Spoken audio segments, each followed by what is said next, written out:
हमारे चैनल को सब्सक्राइब करें और बेल आइकन दबाएं।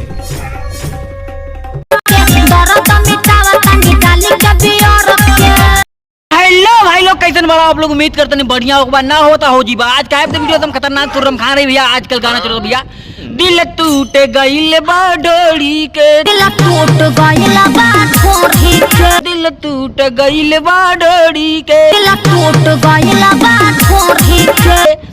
करे करी बहने की ना समझ में, दिल टूट गइल बा ढोड़ी की, दिल टूट गइल बा ढोड़ी के। ये ढोड़ी कमन चीज हो रही। और दिखाइए। अब अभी तक तो हम सुने रहे भाई गाँव में, अपने गाँव में कि लड़का होगा पैदा हो सिठौरिया वाला ढोड़ी आवेला। गांव में लड़का के मेहरारू किया तो मेहरारू को बड़ी ताकत आवेला।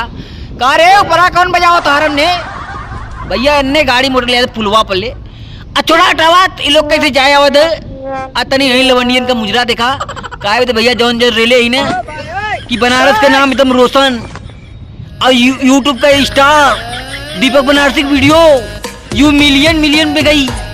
और आप लोग सब्सक्राइब नहीं कर, सब्सक्राइब कर लो। अरे यार सब्सक्राइब तो कर लो कम से कम। हाँ बैल नवाज अनिल लवंडिया का मुजरा तो देखो। रवा में सुता के चल गईलू बड़ा हंसी आवत भाई। कोरवा में सुता के चल गईलू, कोरवा में सुता के चल गईलू, निंदिया न घमे तो आवेला, निंदिया न अकेले आवेला। तो उन्होंने कहाँ सुतावत रहली ने, कौनो कोरा में, कौनो काकी पे, कौनो कंधे पे, कौनो झाड़ी में नहीं रे। तो उन्हें सोचला काई रे झा झा झा झा झा झा झाड़।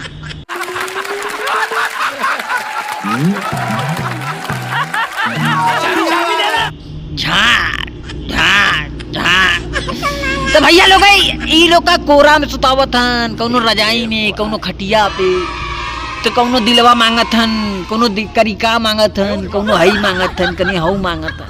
तो भैया ये लोग ना सुधरियन तनी हेनहू को देखला का मांगत हन। बस बस बस तो से हमें यह आसरा रहल है। एक चुम्मा तो मुझको उधार दे दे, एक चुम्मा तो मुझको उधार दे दे। टन टन टन टन टन टन टन टन टन कके कंगा ककनी कंकांड दे दे, एक चुम्मा तो मुझको उधार दे दे। एक टंडा दे डिक टुंडा दे, और बदले में डांडी टू डांड दे दे। और दिखाइए। यूपी बिहार ले ले। करे तुमने सारे चुम्मो उधार मांगा था, कौनो ही सारे खाई पियो चीज तो हो ना कि तुमने उधारी मिली। तुमने सारे इतना उधार गलत, कम से कम शादी बियाह कर ला। दूसरे के मेहरारू से चुम्मा उधार मांगत है, कहीं तोरे मेहरारू से हम मांग ले ली तब अरे बाप रे। दीपक बनारसी हमरे मेहरारू से चुम्मा मांग ले ले, एक जेल करवाई दे। ये सब होने वाला है, इससे पहले एक मुस्टंडाबाजी टाइट हो जाई। लेकिन ना ना ना बेटा, हम चुम्मा ना मांगी, हम तुझे चिमनी मांगीला और तुझे डायरेक्ट हम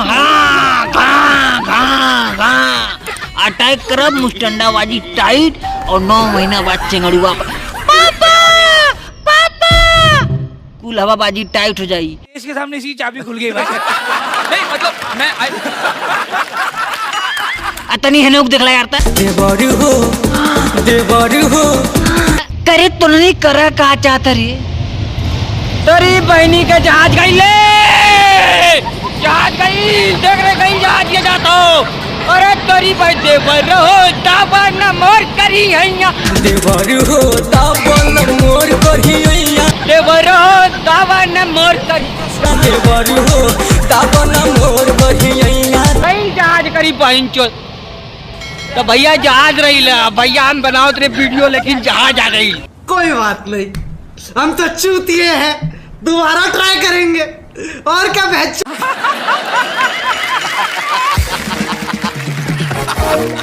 अब भैया हमारा मन खराब हो गया, हम ना वीडियो बनाई। अब भैया तू लोग सब्सक्राइब नहीं कर, सब्सक्राइब कर लो और अगला वीडियो खतरनाक तुरम खान रहेगा। अब दीपक बनारसी हंसाता रहेगा,